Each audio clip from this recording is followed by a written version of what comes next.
In her video Tropes vs. Women, the Straw Feminist, Feminist Frequency explains two things: what a straw feminist is, and what a straw feminist is supposed to do. Every now and then in Hollywoodland, a character that's identified as feminist will magically make his way through the production process and appear on our television screens. Unfortunately, this is almost never good. What the Hollywood machine turns out is a distorted and warped version of feminism, which bears little resemblance to actual feminist movements. In a desperate quest to distance themselves, their plots, and their characters from anything that could in any way be mistakenly mistaken for feminism, Hollywood writers rely on one of the most deceptive and disgusting tropes ever to be forged in the fires of Mount Doom. That trope is called the straw feminist.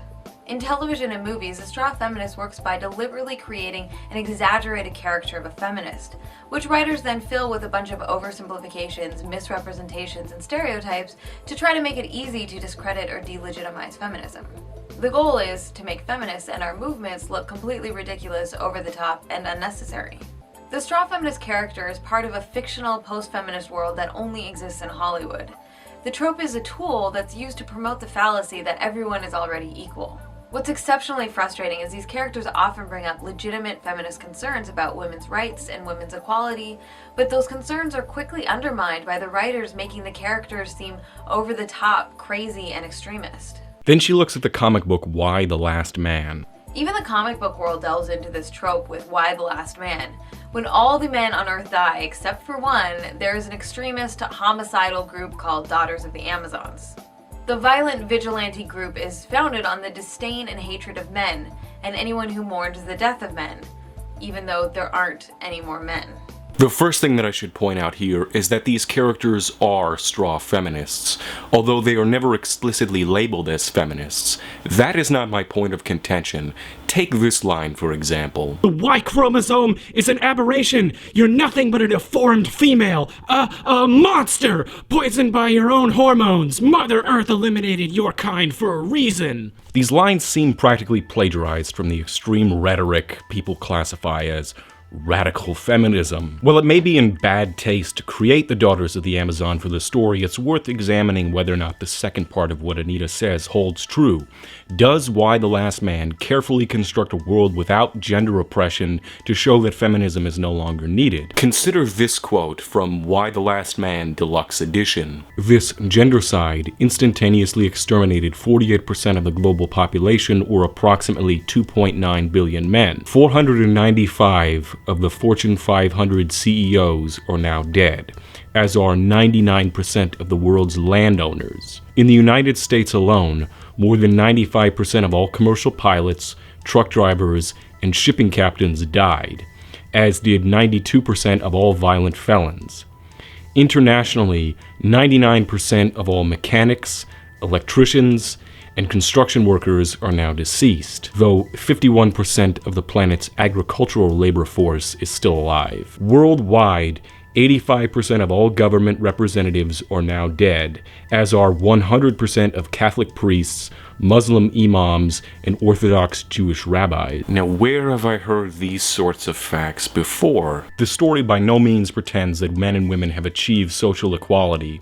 The world without men is post-apocalyptic exactly because the society relied so heavily on men, and so when they died, the system broke down. What should be pointed out about the Amazons is that they are a gang. The fact that so many women join them for reasons other than man-hating is established right when the group is first introduced. After we're given a dose of Amazon man-hating, we're introduced to the source of it, a character named Victoria. Victoria is a power-mad cult leader, and all of her rhetoric is to get people to do her bidding. The leap that the story asks the audience to take is that in the wake of a plague that killed all of the men, some of the women would come to believe that Mother Earth had cleansed herself of men for their misdeeds. There's a certain religiosity to their thinking, which is why I call Victoria a cult leader. The story also later talks about Amazons being deprogrammed like former cult members. Victoria is looking for people she can control, and using the rhetoric that they must fight other women to stop them from remaking the world as the way it was, is how she creates an in-group, out-group mentality amongst her followers. The story as a whole shows women in a variety of different ways. The Amazons serve the story by defining one of the extremes in the spectrum of the reactions to the situation. At the other extreme, you have a female police officer who kills herself because she doesn't want to live in a world without men. Imagine how sexist a story about a world full of women could potentially be. They could have been depicted as totally helpless in a world without men, but that is not the case in Y: The Last Man. Instead, the story shows women in a variety of different contexts, and in the process explores the roles of the sexes in society at large. Y: The Last Man may not be saying, go feminism, but I don't think that the story is out to make feminism seem irrelevant either. In fact, the story draws attention to issues which typically are only talked about by feminists. The purpose that the Amazons seem to serve in the story is to create a dramatic threat to the main character. I would speculate that when the writer was thinking about who might be out to get the main character, the idea of man-haters came to mind. This may have been a bit of lazy writing and in bad taste, but I don't think it necessarily is a deliberate attack to discredit feminism. Ironically, issue 54 of Y: The Last Man practically could have been written by Feminist Frequency, although it came out in 2007 before she started making videos. It is about women trying to make a movie, and they talk about many of the same issues Anita has brought up in her videos, such as female action characters being like male characters and being sexualized for the male viewer, and the lack of Oscar-winning female directors. Speaking of straw feminists in general, several of Anita's examples are also not explicitly labeled as feminists. I think that this is significant because of the fact that they tend to tie into other tropes. The story of Y: The Last Man is a part of other tropes such as The Last Man on Earth and The Society of Women. The name Amazon is a reference to an ancient myth of a society of women. In science fiction, there are several films that play on this idea.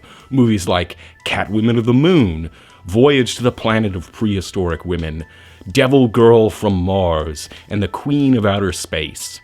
Here's a clip of Devil Girl from Mars, and this is from 1954. Many of your Earth years ago, our women were similar to yours today. Our emancipation took several hundred years and ended in a bitter, devastating war between the sexes.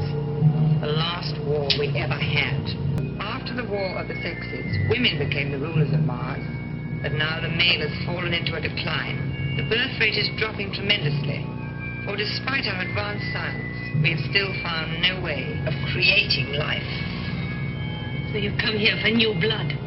As we can see here, the idea of the man-hater that wants to subjugate all men predates second-wave feminism.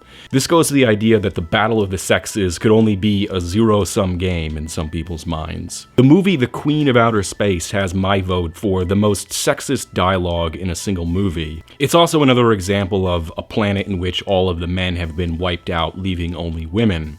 My point here is that depictions of man-haters and straw feminists do not necessarily 100% overlap. That is, if we assume that straw feminists are characters with the specific agenda of discrediting feminism.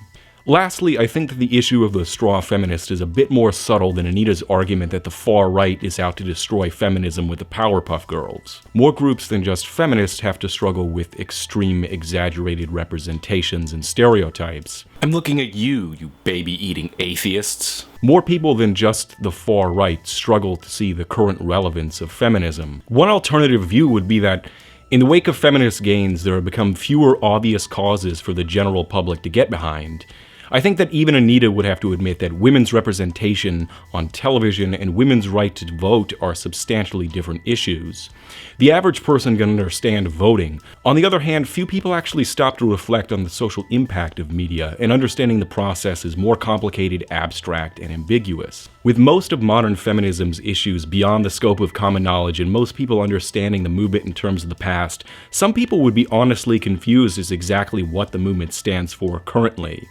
That confusion itself creates the environment necessary for misrepresentations to flourish. While it would be tempting to dismiss these people as part of a misogynist backlash, it might actually point to the fact that some people need modern feminism articulated for them. Rather than simply trying to proudly reclaim the title, perhaps people need the title explained to them.